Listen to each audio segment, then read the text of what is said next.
Picture this: a sprawling fantasy city rich in wealth and opportunities, but short on courage. Enter our heroes, a team of up-and-comers eager to make their mark on this town. In time, they make allies and enemies, strike deals, and spoil the efforts of others. But to what end, this city wonders.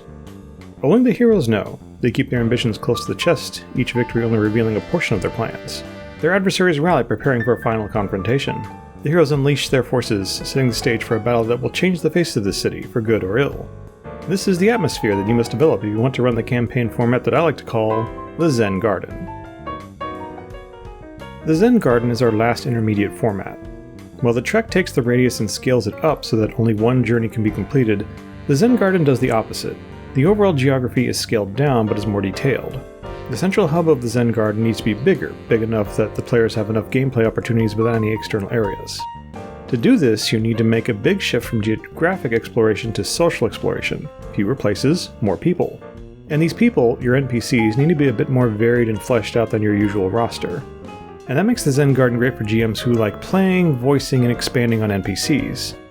I call this format the Zen Garden because it is a relatively small but meticulously maintained, right down to the detailed lines in the sand, placement of rocks, plants, and water.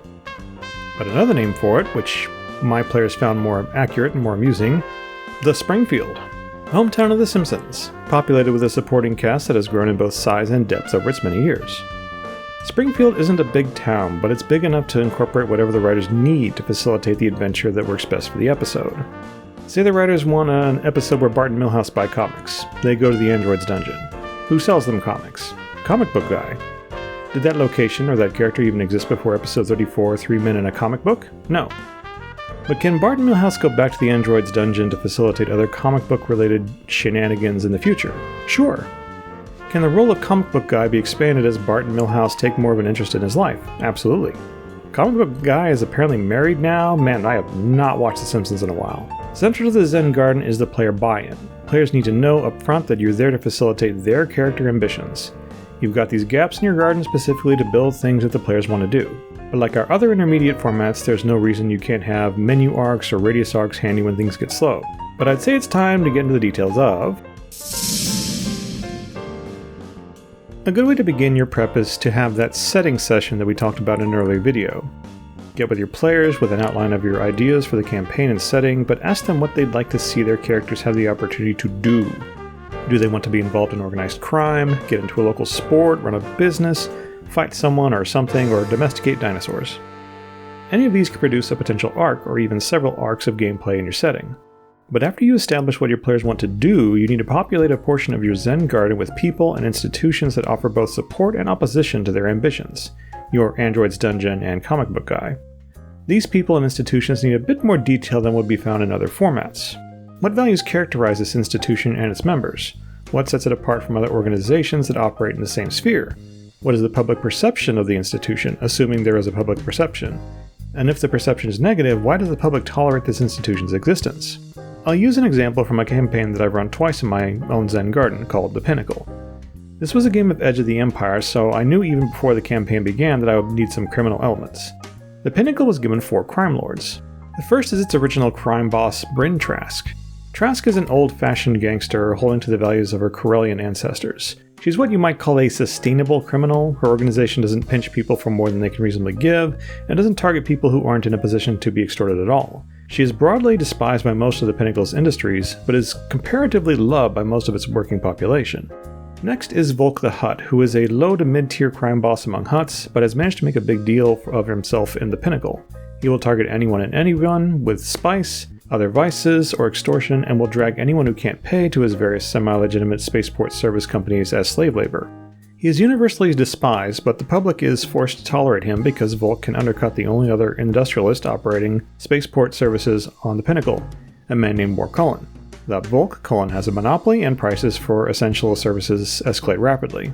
Geld Prost is a former lieutenant of Bryn Trask, and as such there is still a cordial relationship between the two. He is a family man, widowed, remarried, and with a total of 7 children, including 1 adopted from the native population of the Pinnacle. But that's a separate matter. Prost makes some attempts to go legitimate, running races and other entertaining enterprises, which all serve to endear himself to the people of the Pinnacle. Prost is also a popular man and a trendsetter, which has earned him the envy of the Pinnacle's government and rival businesses. Lastly, we have Keshrek the Wookiee, the least fleshed out of the 4 crime bosses because none of my players really liked him that much. Keshrek is an enabler, distributing weapons to whomever is willing to unleash the most chaos on the pinnacle. Keshrek isn't well liked, but he operates in an older, abandoned parts of the pinnacle that are somewhat dangerous to explore. This insulates him from any efforts at confrontation. And speaking of different parts of the pinnacle, you need to consider what character you are going to give different parts of your Zen Garden. Poorer, wealthier, creative, industrial, scholarly, tradecraft, occupation-oriented, a Skyrim Dragon Reach style cloud district which the players may or may not ever reach. Consider also the geography. Is there a mesa that gives its residents a way to separate themselves from others? A quarry with hollowed out edges that provide simple housing? Homes built into trees that are impossible to cut down? A touch of character goes a long way. And as with previous intermediate formats, leave some areas blank, only to fill out as the players make their interests clearer. And as your players are offered opportunities that they brought up in that setting session, you'll find yourself ready with places they can go, people they can meet, and complications they can overcome. And with that, we can consider... I like to prep for a Zen Garden arc by answering 2 questions. First and simplest, what is the status of the players in comparison to their goals? This question will have one of 3 answers and will mostly be based on how far along you and the PCs are into the campaign. Are they the scrappy newcomers who can operate under the radar? Are they an established force of their own who begin to shift the sands of the Zen Garden?